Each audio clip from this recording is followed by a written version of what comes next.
Friends, మొదటిసారి ఈ ఛానల్ను చూస్తున్నట్లయితే ఈ ఛానల్ను సబ్స్క్రైబ్ చేసుకోవాలని కోరుకుంటున్నాను. ఎందుకంటే కొత్త సినిమాల గురించి ఏ చిన్న అప్డేట్ వచ్చినా ఈ ఛానల్లో అప్డేట్ చేస్తాను. అలాగే ఈ వీడియోను మొదటి నుండి ఎండ్ వరకు చూడండి, లేకపోతే అర్థం కాదు.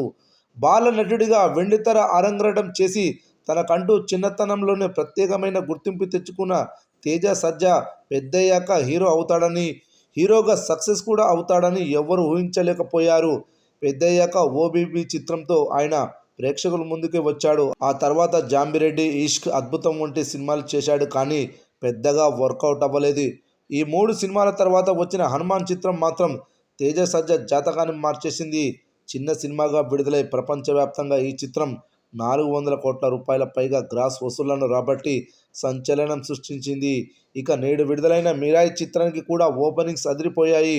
ఓవర్సీస్ ప్రీమియర్స్లో మొదటి ఆట నుండి అద్భుతమైన పాజిటివ్ టాక్ను సొంతం చేసుకున్న ఈ చిత్రం మన తెలుగు రాష్ట్రాల్లో మార్నింగ్ షోస్ నుండి కళ్ళు చెదిరే ఓపెనింగ్స్ని సొంతం చేసుకుంది. బుక్ మై షోలో ప్రస్తుతానికి ఈ సినిమా గంటకు 22,000కు పైగా టికెట్లు అమ్ముడుపోతున్నాయి. ఇది సాధారణమైన విషయం కాదు.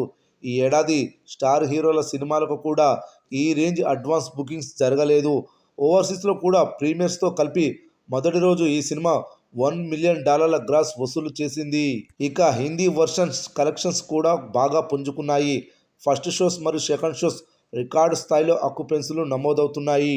పబ్లిక్ టాక్ కూడా ఓవర్సీస్లో వచ్చిన టాక్కి, తెలుగు రాష్ట్రాల్లో వచ్చిన టాక్కి పెద్దగా తేడా ఏమీ లేదు. అంటే ఈ సినిమా నిజంగానే సూపర్ హిట్ టాక్ నడుస్తోంది. అయితే ఈ సినిమా అన్ని ఏరియాలోనూ బాగా రన్ అవుతుంది. మొదటి రోజు ఈ సినిమా 50 కోట్ల గ్రాస్ వసూలు చేయనుందని తెలుస్తుంది. మొదటి రోజు నానికి, అదేవిధంగా విజయ్ దేవరకొండకి 50 కోట్ల సినిమా లేనే లేదు. ఇప్పుడు ఓపెనింగ్ కలెక్షన్స్తో వీరిద్దరిని బీట్ చేస్తాడని చెప్పాలి. మరో 2 వారాల వరకు ఎలాంటి పెద్ద సినిమా లేదు కాబట్టి ఖచ్చితంగా మంచి లాంగ్ రన్ వచ్చే అవకాశం ఉంది. దసరా సెలవుల్లో కూడా ఈ సినిమా బాగా రన్ కానుంది. చూస్తుంటే ఈ సినిమా లాంగ్ రన్లో 400 కోట్ల రూపాయల గ్రాస్ వసూళ్లు రావచ్చని తెలుస్తుంది. చూడాలి మరి ఈ సినిమా లాంగ్ రన్లో ఎంత కలెక్ట్ చేయనుందో.